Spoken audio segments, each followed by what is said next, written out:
Okay, it is March 14th of 2021, and we are getting ready for the next Iowa chapter YouTube slideshow.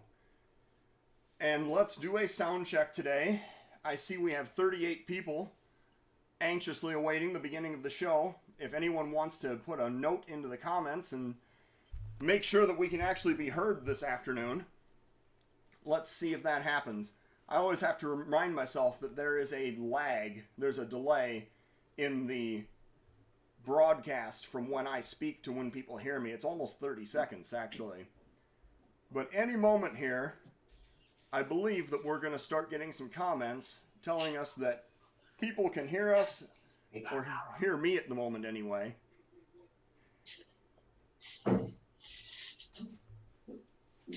And let's see. There we go. Now we're getting the comments to pop in. All right, Rick, why don't you give us a few words here and make sure you can be heard as well? Well, good afternoon. This is Rick Byrne. It's a beautiful sunny afternoon in Holland, Michigan, and we're here to discuss railroads actually of the 1960s, but we're going to spend some time on electric railways in Iowa. All right. And before we get started, I did promise Dana Grief that we were going to mention his auction that's going on. I believe an email went out earlier, but Dana is a railroad memorabilia collector, and he has some works that are up for sale on an auction, which comes to a close this coming Friday. So, 35 people.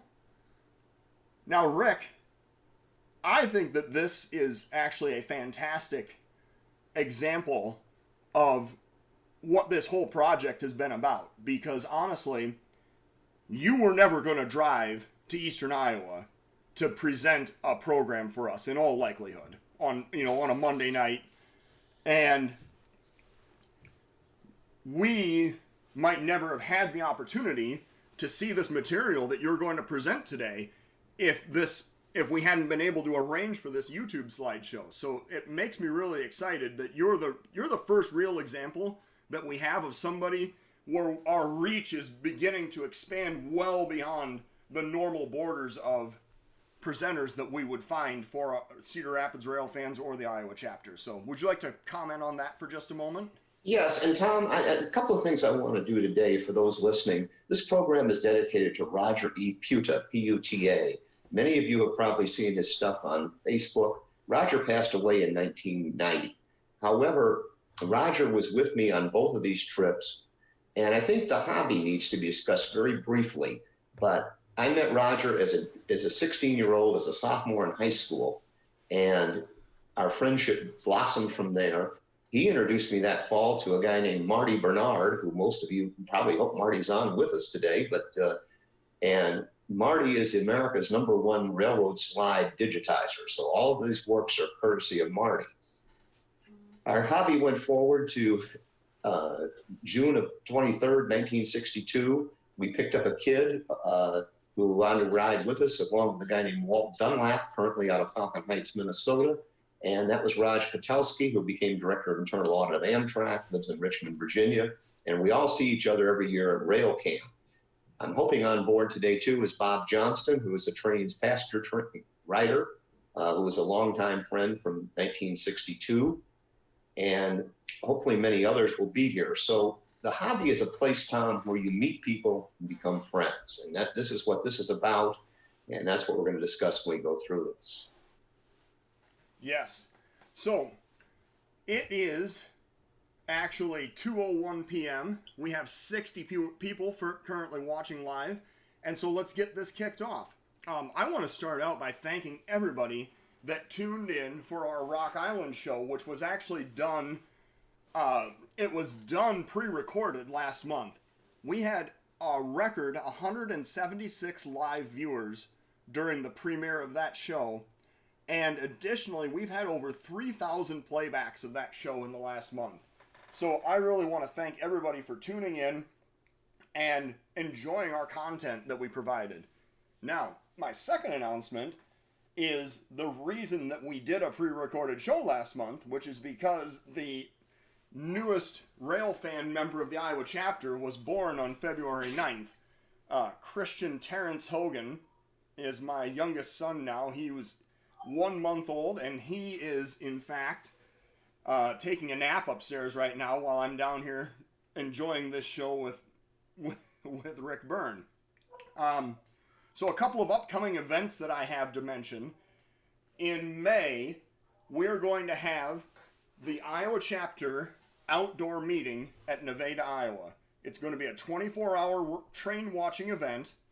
If you go to the Iowa chapter Facebook page or the Iowa chapter website, which is nrhsiowa.com, you can go there and sign up for some of the 24-hour train watching that we're going to be doing. Our goal is going to be to document every move on the UP in 4 different directions over the course of 24 hours. So that is going to be happening on May 7th May 14th and 15th. I'm sorry, I had the wrong weekend. That's going to be happening May 14th and 15th. The other event that we have coming up, and this one is being specifically hosted by Cedar Rapids Rail fans, we're going to do a depot day at Grand Mound. There is a restored CNW depot, single story, 2-room depot, and we're going to be meeting there by the tracks to watch trains on Saturday, June 26th. So a couple of outdoor events coming up for everybody to enjoy. Now, Rick Byrne, I am going to turn it back over to you, and we're going to get this program underway.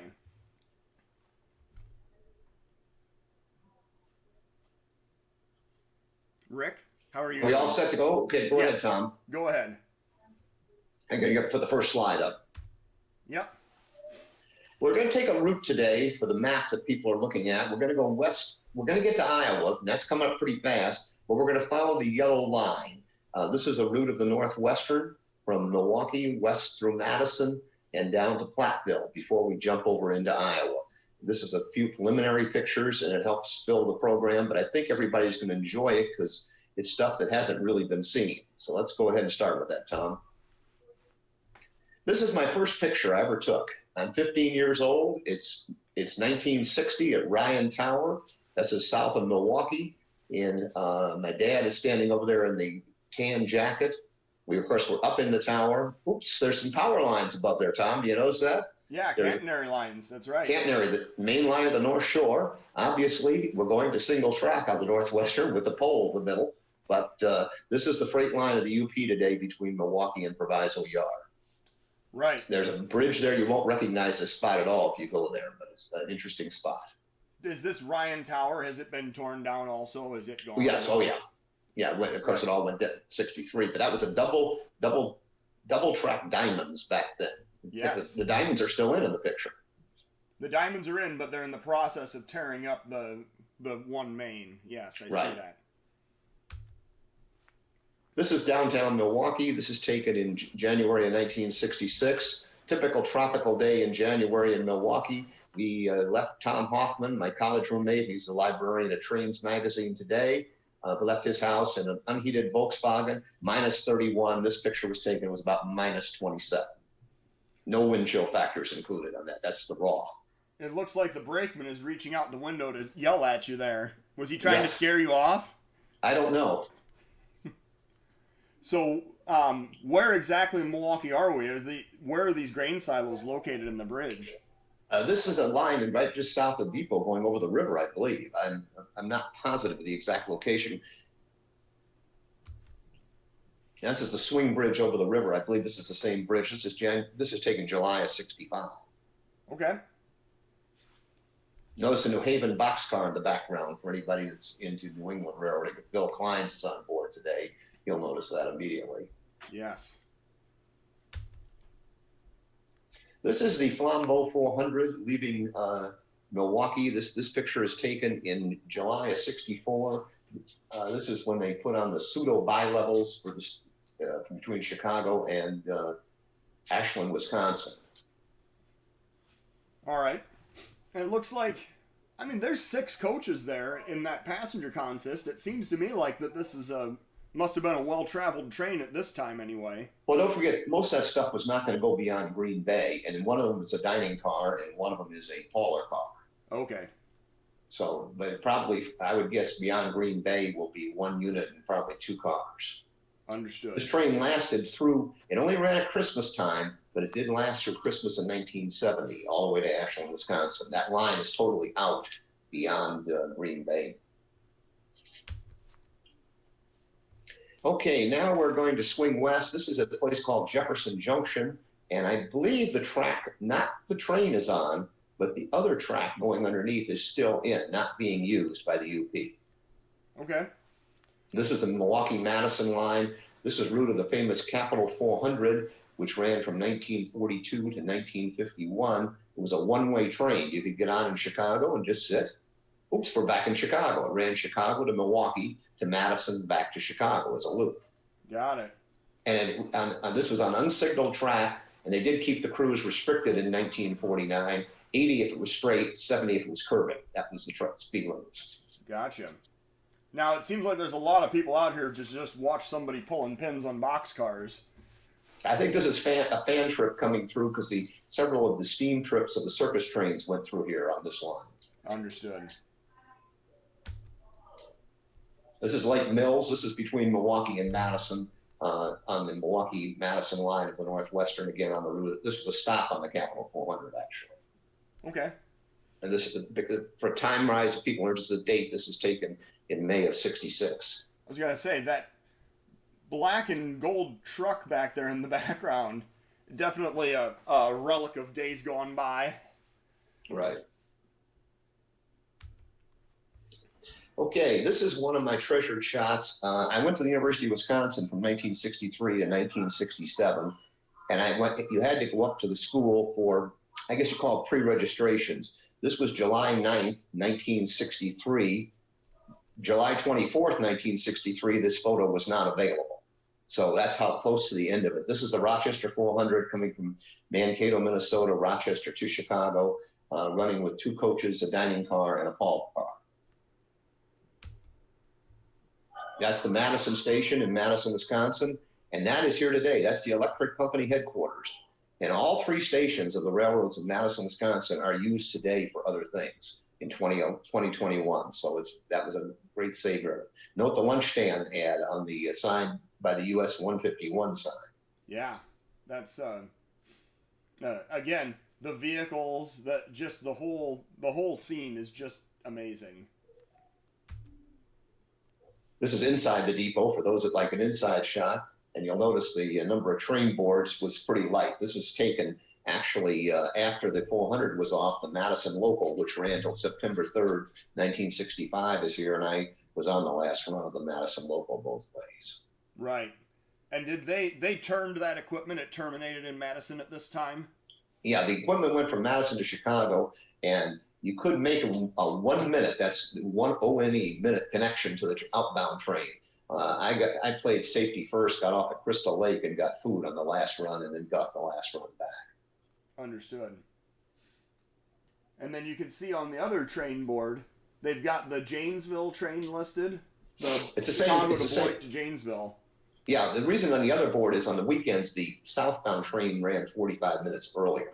And that was very, very important when you were in college because on daylight time, you could get the 7:30 departure. Got it. This was when I went up just to investigate the school. I'm a senior in high school at this point. This is about 2 blocks north of the depot. You can see this is the outbound 519, the westbound, taking about lunchtime, leaving Madison. Notice the semaphores. Also, very, very important to notice is the track on the left of the screen. That's the Milwaukee Roads, Milwaukee-Madison main line. And that line had passenger service till 57. Both Milwaukee-Madison on the Northwestern and on the Milwaukee were abandoned the same time, the spring of 57, with one exception. The Milwaukee ran tri-yearly, Tom. Did you get that word, yearly? Yes. Football specials. And they ran over that track between Milwaukee and Madison. Yeah, it seems like that there was, in the 1950s 60s for sure, there was a lot of interest in these football specials, because I've seen pictures of the Rock Island doing it. I've seen pictures of the Milwaukee Road and the Northwestern doing them. That there was a lot of that went on in Big Ten country here in the Right. 1960s.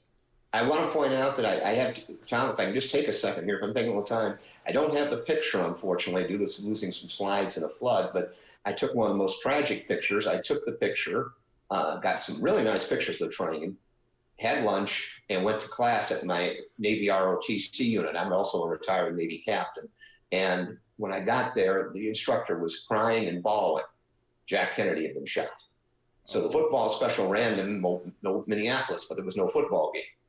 2 years later, they ran a football special, and Tom Hoffman, my college roommate, and I, we got a real deal. We had to wear a coat and tie. We got free food, free train ride to Minneapolis, and $10, which is worth about $80 today. Was a tip. So that was a fun trip to be able to go to Minneapolis up the Portage branch line and running at 90 miles an hour on the jointed track on the Milwaukee going to Minneapolis. Yeah, that would have been a very exciting ride. And we went right by there on that track. This is a turnaround shot of the train. Yeah, just departing the station here. Well, the same spot, yeah, about 3 blocks north of the depot. Yep. Wet, rainy day, but you take advantage of it. Oh, yeah, sometimes you just got to get out there and take what you can on the days when it's available. Right. Here we are. This is a train coming in from Chicago. And I want everybody to notice it's in the rail safety. The important, count all the crossing gates you see, Tom. Would you do a count there? I believe I see 2 sets of crossbucks. You also notice a track directly under the locomotive, the front of the locomotive. That is that main line between Milwaukee and Madison of the Milwaukee Road. So notice all the protection here at this busy crossing. Yeah. And the pavement in front of you, that's just US 151. That's a major highway. I know. That's a 4-lane bypass of Madison now. Yeah. But at this time, it came down and went along the lake. You can see Lake Monona in the background. This is July of '63. Yep. And then is there a diamond laid right into the highway crossing there? I believe there is, actually, because you can see the rails in between the front of the 2 streets. Yeah. This was stored in Madison. This is again taken back in March of '63. Yeah, a Celastory coach right here. Or and you know what? What's that? A Celastory combine car? Is that what this is? I think it's an old sleeping car, actually. Okay. And you notice where the freight house is. You know where that is? The Northwestern Freight House is. They got the label on the sign. It's labeled for you, so yep. On the building. And there's the Capitol. Well, that's a church in the background. And, yeah. Well, the Capitol's to the left, right over the Freight House. Yes, it is. The church over to the right, and then you've got a Studebaker wagon here with wood inlaid paneling, and over on the right you've got, is that a Chevrolet or a Cadillac? I don't know. I can't tell 100% for sure. Maybe the word across the back looks like Chevrolet because it's so there are too many letters in it, so I think it's the word Chevrolet. But maybe some commenters will make comments on it. Yeah, I mean to me that's just as much fun as seeing the old cars in some of these old photos. Here we are again. This is going home that night from student orientation. This is the Rochester 400 coming in the station. Of course, I went Polar car that night. I was broke, but you had to take that opportunity to ride in the Polar car and have dinner in the diner.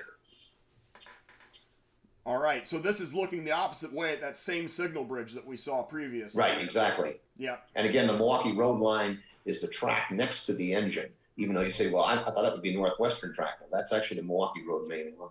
Yeah, on the far right. Yes. Oh, it was a Cadillac. We have confirmation from a car expert and enthusiast here. It was definitely a Cadillac.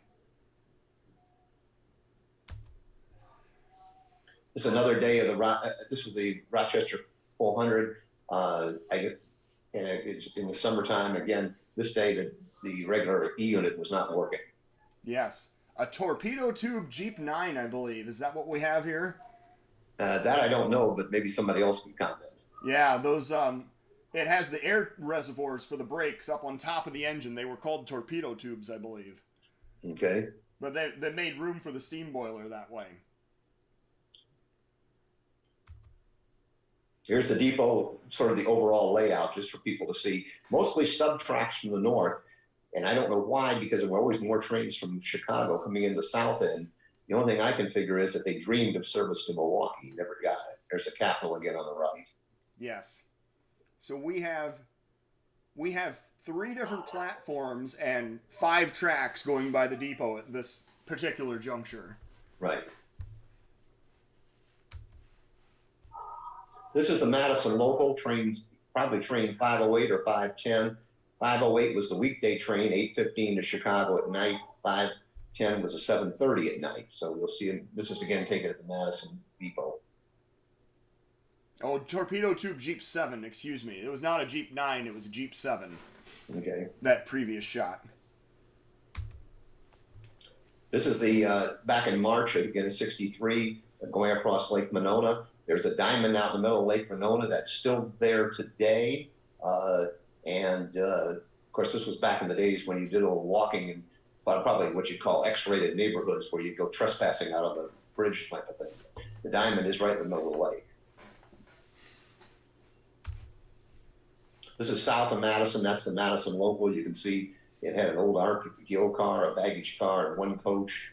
This is just north of the Beltline for anybody that's in from Madison today. Now, is this part of the loop that you were talking about where this guy's going back to Chicago by way of Beloit? He would have been on this route. That's correct, although this is just a train that ran from Madison to Chicago. Okay. This line was the main line of the Northwestern until 1911 when they built the line west from Milwaukee. And of course, it was all double track, and you can see obviously where the double track was. Yeah. And I guess we got to come to the end. We're not the end of the program here, but the end of service. That's posted for the last runs. Yep. And this was basically the end of C&W passenger service in Wisconsin at this point. No, into Madison. They're still running trains to Green Bay and still running up to Ashland, actually. I'm sorry, the University of Wisconsin. I didn't phrase that correctly. Yes. To the University of Wisconsin. But even when I was going to school there, it was pretty well, everybody rode the Milwaukee. Okay. I lived in the Chicago area, and I took the Milwaukee many times. Sure.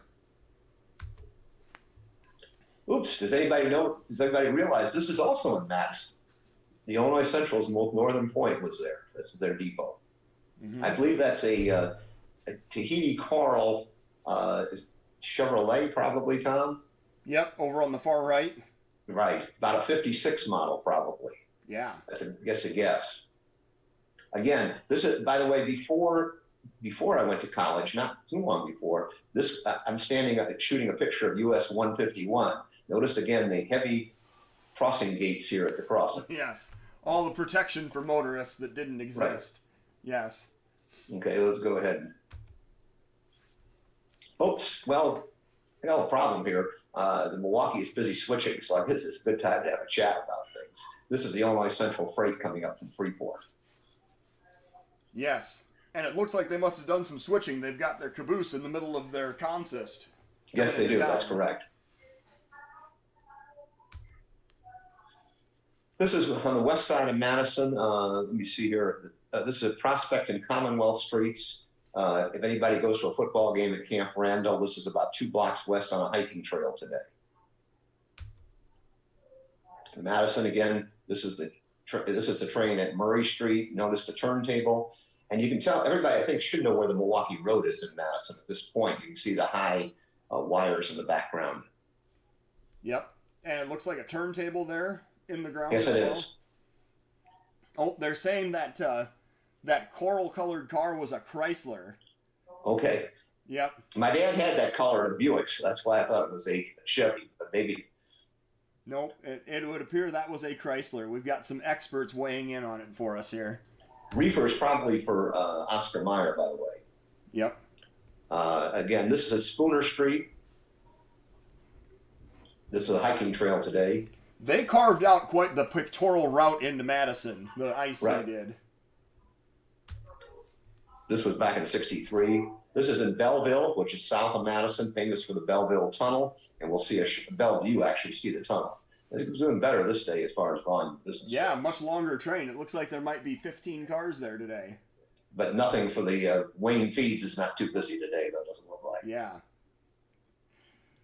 So just a comment to George Davidson. No, I realize it's not a car show, but we just don't get to see this stuff very often. And this is the tunnel south of Belleville. I don't have a better shot of that, unfortunately, but I think that's a hiking trail from the tunnel today, though. Oh, the tunnel is still there as part of the hiking trail?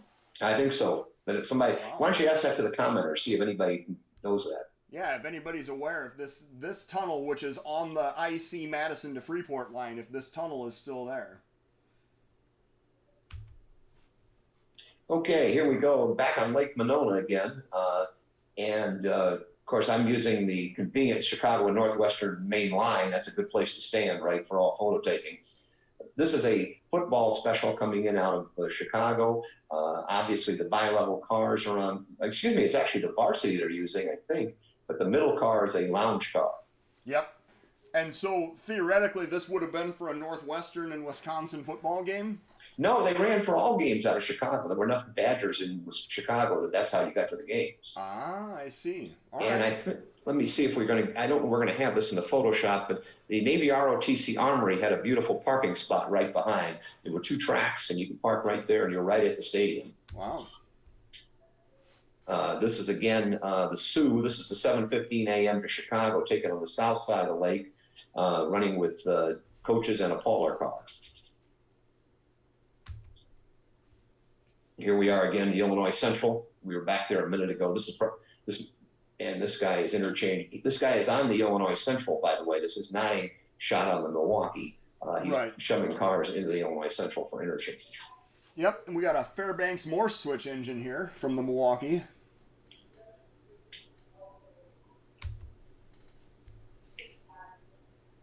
On the right over there is Ogg Hall going up. This was built in '64, imploded in 2018. And Tom Hoffman and I lived there. And I'm not sure, but we had a room. We had room 1151, which was the best room, not for views of the lake, but we could stand there and watch what was going on in the yards and say, oops, we got to get over and get a picture. We had plenty of time to get over and get it. So it was a fantastic rail fan site. Yeah. Here we are again. This is the, let's see, this is a football special coming onto Wilson Street on the west east side of Madison. This is a Milwaukee train, a train from the city of Milwaukee. So this distance signal that we're looking at, is that for the diamond with the IC or the CLW? No, this is on the northeast side of Madison. That's a diamond with the the Northwestern line to Madison. Okay. Here we are on Wilson Street in Milwaukee, and in the even during the football specials, this was a major passenger right-of-way. But in the 1930s, you had Polar cars and dining cars pounding down Wilson Street. It only ran for about 2 blocks, but it was still fun to go take pictures of. Yeah. Again, I don't know the cars. Do we need to take a car break on this, Tom? We need to look at the cars. Oh, yeah. It's over on the left side. That lime green one that we can see about half of, the second one out, that one's the most interesting to me. I could not identify that if my life depended on it. But, yeah. All right. Let's keep moving along. Yeah, we got to probably move it a little faster for some of these guys. Here's a football special on Wilson Street. 2 units. Again, I don't know the cars. I guess I thought this was a rail fan show, but maybe a car show. So it's a little bit of both. And there's the tail end of the football special. Kids looking out in the street. Kids playing. This is a different football special.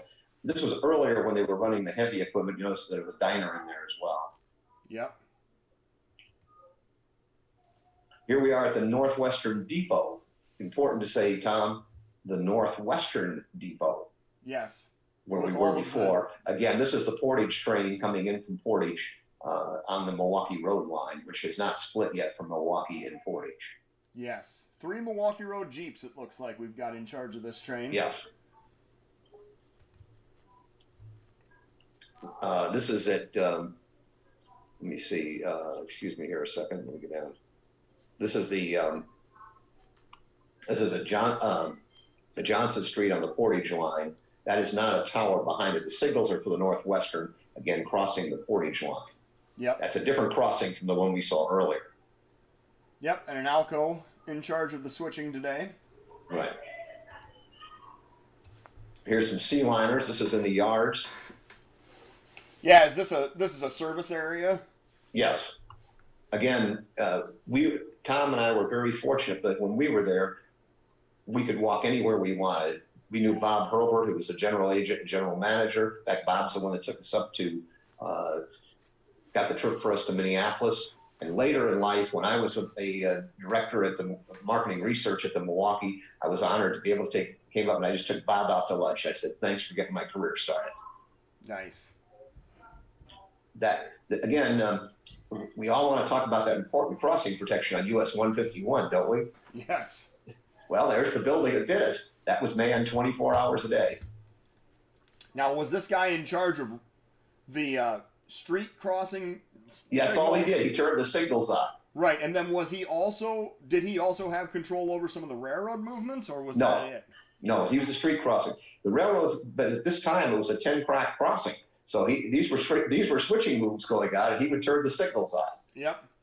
And then we can There's see the Milwaukee Depot in Madison. By the way, that depot is also in use. It's a bike shop today and has a train parked in front of it. Okay. I was going to say, see a Milwaukee Road caboose there in the distance, too. It looks like a train looking to depart away from us. Right. Here we have this, of course, obviously, again, too, what the situation was, we wanted to go up and get pictures. You just said, hi, the Towerman, here to get some pictures. And so, how you doing? What's going on? This is the inbound 117, the varsity out of Chicago. It's taken about 1963 with the Cafe Polar on the back, RPO car, baggage car. Yeah. And again, you notice that in areas at the crossing, he controlled those flashers. That's all he did. Right. If you go to the right, Tom, a ways over, guys are gawking. The IC can be seen over there. It's in that photo. Probably It's not easy.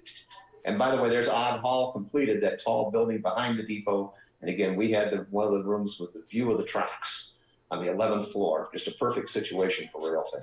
Yeah, directly behind the roof line of the Milwaukee Road Depot. Right. Yeah. It's actually this, Tom, that's a correction. It's a CMST&P depot if you will look at it. Yes, I see that. Carefully labeled, so you need to be looking at your labels there. Right. Here we are at the depot. This is, again, the Sioux getting ready to go. This is taken, let's see, this is January of 66. I would guess it's probably a typical tropical day. That year I did have a date, by the way. I remember taking her to the movies down by the Northwestern Station. At that time, beer was 18, so we stopped and had a couple of beers on the way home, took her back to the dorm, and it was 24 when I got to the dorm. I got back to my room, and which was a mile and a half away, and it was 31, excuse me, all those being minuses. So we were walking around Madison at minus 24 shooting these kinds of pictures. That is commitment to photography. Absolutely. Well, time to head for Iowa. This is the signal going over the lake on the Milwaukee. But on the road out, we're going to make, this is in January of 67. Tom Hoffman, a guy named Warren Sunkel, who was on the Iowa trip, on the southern Iowa, lost Warren. He was a weather forecaster. This is taken outside of Montford on what's called the Ridge Runner lines. Another shot there. And here we are at Livingston, Wisconsin, with the depot. And of course, famous, we've got to spend time on old 151. Now, this is the old 151. And I think this is the, what do you call it, business route, city route into Platteville. Okay. And here we are in Platteville. Okay, now we're going to go to Iowa. Tom, I need a second here to take a break and just slide up my thing here. Okay. Let me start out by saying, before you go any further, in 2014, my grandson, Colin Whitboat, who's sort of my pride and joy, taking out a lot of rail fan trips, did very well yesterday in soccer at age 16. It was part of called the Odyssey of the Mind. And Odyssey of Mind has competitions in two places, Michigan State and Iowa State. And he won all the way up through the state championships and went to Iowa State. I drove out, and Linda, my wife, flew out. But I went back to Centerville because we're going to see shots of Centerville in a while. Didn't make it very long in Centerville. And Tom, can you show the people why I didn't make it very long in Centerville? Well, let's look at the map first. We're going to start at the bottom here. And you can see Centerville. I don't know if people can see that in the red at the bottom. And then we're going to go up north to Mason City with the red lines, which is going to be the Iowa Terminal and the Charles City Western. First, we're starting out with the Appanoose County Railroad, which, Tom, what is the name of that railroad today? Now it's the Iowa Southern. It's a subsidiary of Progress Rail. Now owns it. I can't speak. I don't know why. Okay. But they have a engine rebuild facility down there. Right. So let's go to. I got to 230th Avenue in Centerville. I was heading into town. I said, nope, I think it's time to head out of town. And this is what was happening at 230th Avenue. This is June of 2014. He is eastbound on the CB&Q, the Chicago, Burlington, and Quincy line, headed towards Albia, but not all the way on the CB&Q. So let's follow him a little bit. We are still going along here. This is, let's see, we're switching here to the Rock Island line, route of the Golden State, which he ran on for about a mile. There's a switch going around. Yeah, the Iowa Southern definitely inherited a patchwork piecemeal of railroads that they operate on. Good shot of Iowa State Highway 2. That's the train going over 2.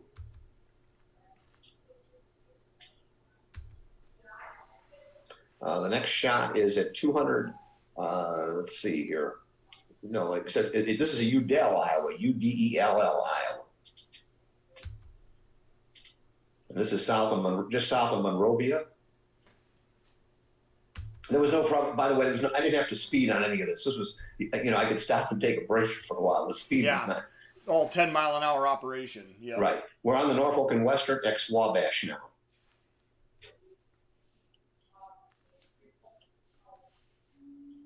Okay. This is the Southern Iowa Depot, the interurban, which we're going to come back to later on, but this was taken again in 2014, June of 14. This is in Moravia. Moravia, excuse me. Yep. 262nd Street for those in that area. Another shot at 262nd Street. Bridge over County Road 973, again, north of Moravia. And this is what you were talking about, right, Tom? Yes, the engine facility. You're right at the throat of the engine facility right here. Right. Now, he did not stop here, by the way. A good shot of U.S. Highway 34 in Albia.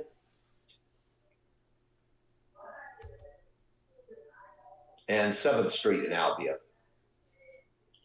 Can we take a break for a second, Tom? Let's talk about this next trip we're going to be on before we go to the picture. Yeah, that's fine. Go right ahead.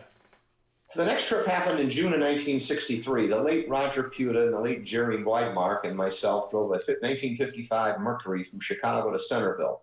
They were having sort of a rail fan day of electric interurban cars, which we're going to see in a few minutes. It was at this time that I met Warren Sunkel. Actually almost hit Warren Sunkel with the red Mercury, but that was another story. It was also the story that all those rail fan activities, we were taking a picture of the Burlington Depot, and I couldn't get a picture of the car. The red Mercury in the picture, Tom. Do you have any idea why I couldn't get a picture of the car? I'm guessing because it was moving so fast that you couldn't even catch it in the frame of your camera. Well, the car was actually parked, but no, it wasn't. It was rolling downhill into the middle of Highway 5. Luckily, it hit nobody, so I guess we were successful. But so we're going to go through some of these slides now. They're a little bit old. I hope that some of the people are on board that might have been there when this was going on. Chicago and Orrin Elgin 320 running. This is running at 7th and Madison Streets in Centerville. This is, again, June 1963. There's another shot of the 320. This is a station called Forbush on the line. You notice the quality of line. Oh, yes. This is the Southern Iowa Railroad, as is distinguished from the Iowa Southern, by the way, too. Right. This shot is taken at Appanoose Junction, and you can note, which was another line that went out of there. And I believe the Red Mercury is on the photo here. So there is actually a Southern Iowa trolley that has survived, and it's still over at Old Threshers in Mount Pleasant. That I don't know if it operates anymore, but it's in their car barn at least. Let's get on to the Southern Iowa. Is that the car that's probably saved? The number 9, that's right. Okay, there it is, switching poles at Appanoose Junction.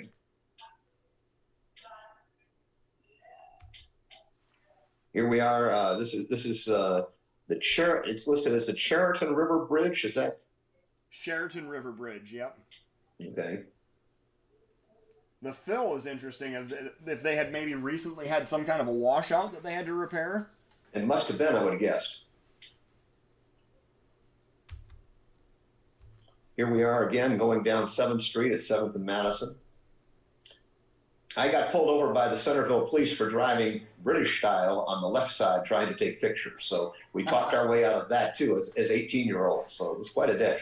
Nice work. We camped, by the way, at Lake Wapello State Park, about 30 miles away. So it was one of those trips. We did a lot of things. This is going over the Chariton River again.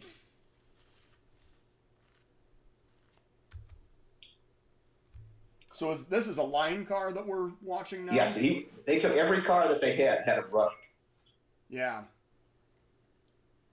I mean, you're talking about a glorious day for rail fans. No speed involved on these trips, by the way. Right.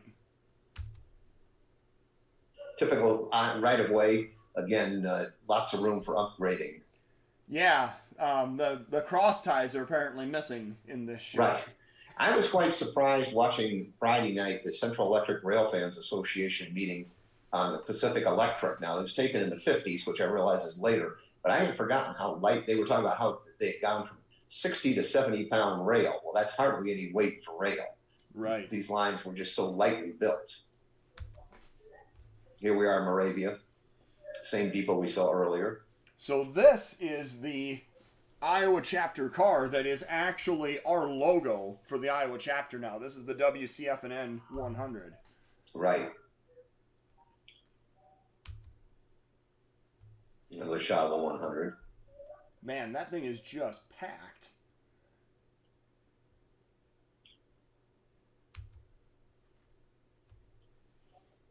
Again, Tom, I think there are ties there, but I'm not positive. So.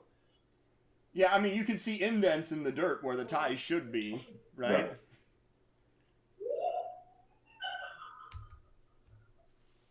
Here's Chicago, Aurora, and Elgin, and the little line car.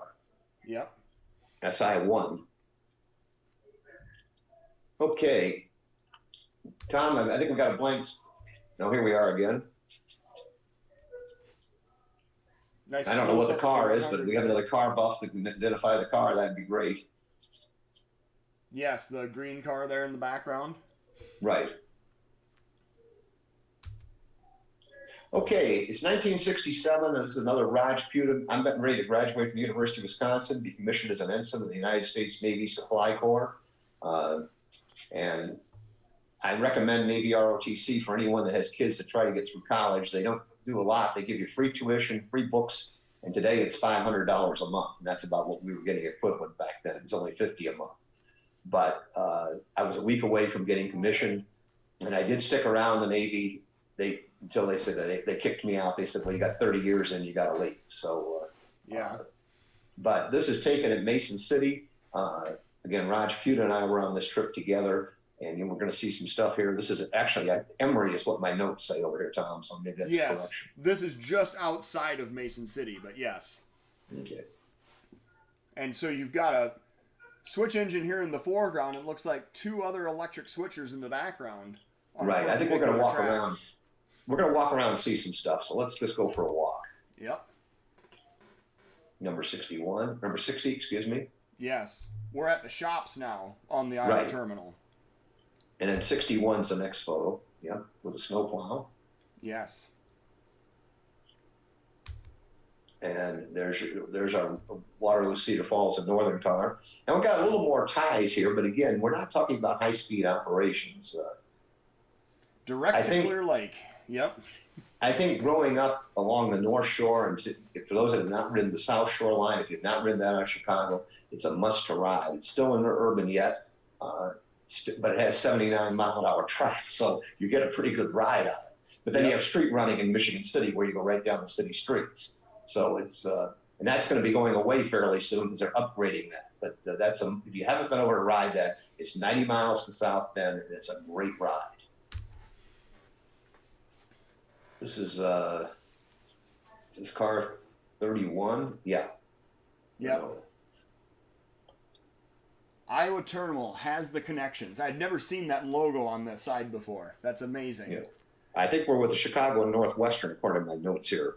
Now, let's take a break here, though, Tom, and explain. When I talk now about Mason City, I'm going to talk about the Northwestern, but it has nothing to do with the Mason City Minneapolis and St. Louis. Now, I realized by that time the Northwestern owned it, but they considered them two separate interchanges. This is with the Northwestern line I'm talking about. Right. The Northwestern came up from the south and east from Belle Plaine. Branch line. Is it Belle Plaine? Is that the name town west of you? Belle Plaine was where it branched off from the double main. Yes. Right. And they had a sleeping car in 1926 from Chicago to Mason City. Went out on the San Francisco Overland out of Chicago on the main train. Was dropped off at Belle Plaine. Yeah, that was operated through until there was a wreck, a derailment at the Diamond with the Milwaukee Road, and then the line got truncated between between Belle Plaine and the tower at a town that I can't think of at the moment. Somebody's going to throw it in there, but basically they ran it as a branch line south out of Mason City after that. Okay. Another shot of 31.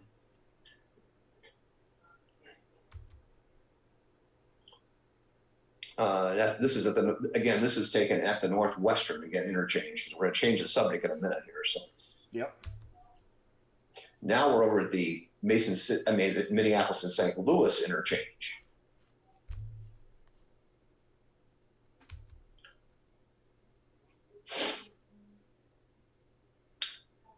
And we just got some shots here. I'm hoping this is not boring people watching this, but oh no, not at all. This is Iowa chapter history right here. Yeah, I'm guessing, Tom, on the right is the Milwaukee. That would make sense. The interchange with the Milwaukee is west of what's called the Bear Trap, where the Milwaukee ran east and west across the north and south lines that went through the CGW and the Rock Island right there. Right. So this looks like it's the trolley interchange is what they actually call it, west of the Bear Trap. And again, these are the two cars we're running around town with. So. Yep. You just spent the whole day running back and forth on the. Yeah. Well, we haven't got. It's not lunchtime. Let's talk about lunch. It's not lunchtime yet. This is Raj Puta. Raj is a fellow we lost in 1990, probably America's most prolific railfan photographer.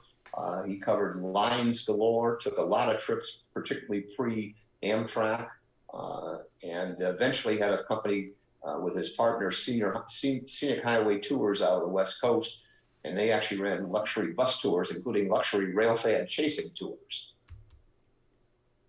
Now it's time for lunch, by the way, Tom. Yes. We stopped for lunch. Notice no inside on the McDonald's, fresh out of another era, but it was right and convenient, right on the tracks. Yeah. Now let's get out to Clear Lake now. We're following Highway 106. Here we are on the line going out. Going out toward between Emory and Clear Lake. Yep. Right. I don't have the name of this road going by. Now we're on nice in the wood shot. And here we are at Clear Lake. We also had they had a tour bus if you wanted to take pictures. They were doing a railfan chartered bus, so you'd ride the bus and they take pictures. Our cars were all back at Emory. And I believe this is at Clear Lake. This is a direct car to Clear Lake, to get out there for the shows. And Tom, wasn't Clear Lake the famous place where the night that was the day that rock and roll died? Yes, Buddy Holly's plane went down. Leaving Clear Lake. Leaving Clear Lake. Yep, that's right. There's still the Bel Air Ballroom up there in Clear Lake that has the celebration for that, the remembrance of it each year. Yep. And was that a Mason City and Clear Lake establishment earlier on when the interurban took people out to the lake? I assume so, yes. Yeah. I don't know that part of the history of it for sure, but yes, you're absolutely right. That was the last show that Buddy Holly did. Right. And was it the Big Bopper was there? Yes, there were several of them that. And who was it? Johnny Cash? Somebody couldn't get on the plane, and it became a big star afterwards. Was it Waylon Jennings? One of them did. Yeah. I don't know. This maybe people put that in the chat, but this is at Clear Lake.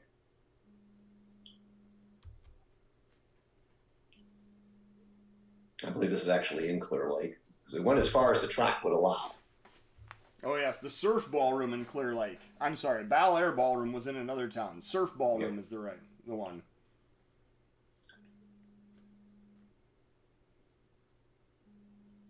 Okay. And then, of course, after dinner, they opened up the shops for night shooting. I mean, this was quite a day. Yes. Well, in this shot, you were generously willing to share with us, made the back cover of our calendar this year. Well, and you guys are welcome to them because as long as I get credit for them, that's all I'd like. But I hope that people enjoy seeing this because this is stuff that obviously out of history.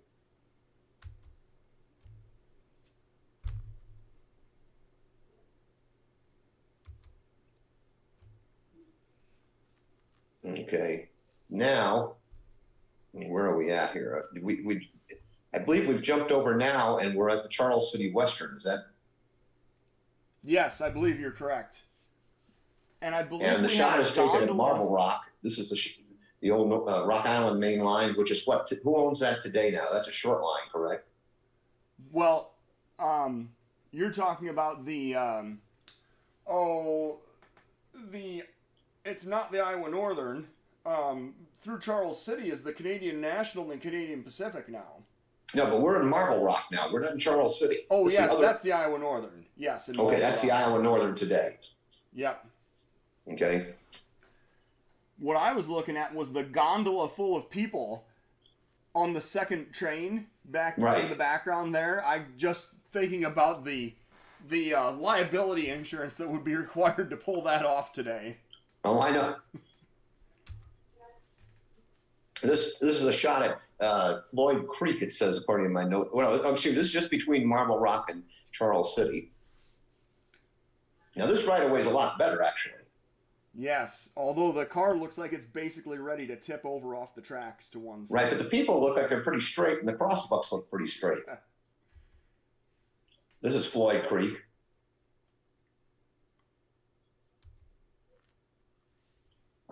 This is the Cedar River Bridge on the Charles City Western. Pretty impressive bridge. It is.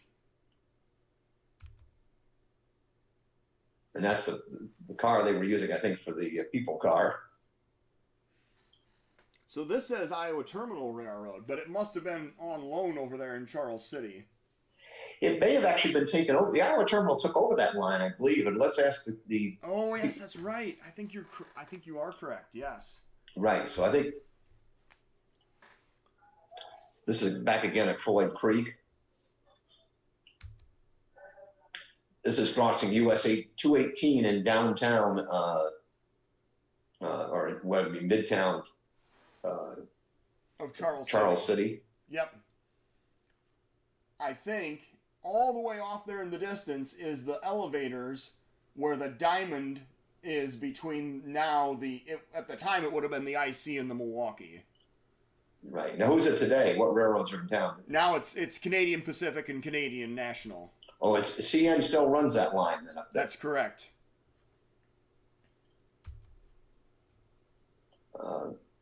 Here we are in Charles City. So this is by the White Farm Tractor Company. Right.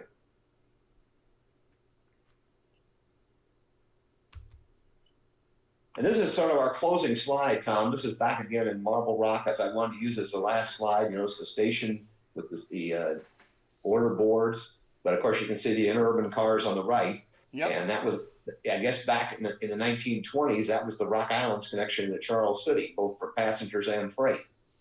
And again, this is a line from Minneapolis down from Manly, Marble Rock, Waterloo, Cedar Rapids for the line trains going to St. Louis. Yep. So that's our final slide of the show today. But if you guys, does anybody have any questions out there, Tom, that I can answer? Or it's yes. So Dick Steffen asked a question. Yes, Charles City and Western. That's what we were looking at, and we think that toward the end that the Iowa Traction, Iowa Terminal, was operating it, and then that is actually owned now by Progressive Rail. Yes. But it still does. They still have electric operation there in Mason City. Who owns this line again? This is what we're looking at. This is the Iowa Northern line at Marble Rock. Yep. And who's running that? It's the Iowa Northern Railroad. They're a short line. They operate the former Rock Island between Manly and Cedar Rapids. Okay, but they're independent. They're not part of Genesee and Wyoming or Watco or something. No, they are privately held by a man named Dan Sabin, a former Rock Island employee. So, okay.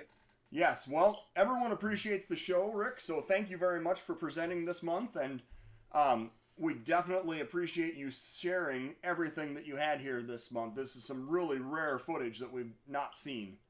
So, well, you're quite welcome. All right, we are going to sign off, and everyone check in against next month. It's going to be the April 18th, I believe, is going to be the date of our next show. I'm going to double check that quick before we sign off because I don't want to leave anyone with bad information. And I know that Sam Bolte is going to be our next presenter. He is going to have a much more modern take on railroading in Northeast Iowa next month. So yes, April 18th, 3 p.m. And thank you everyone for checking in. And please check out our website and join the chapter or renew in the chapter. It's that time of the year. Thank you very much.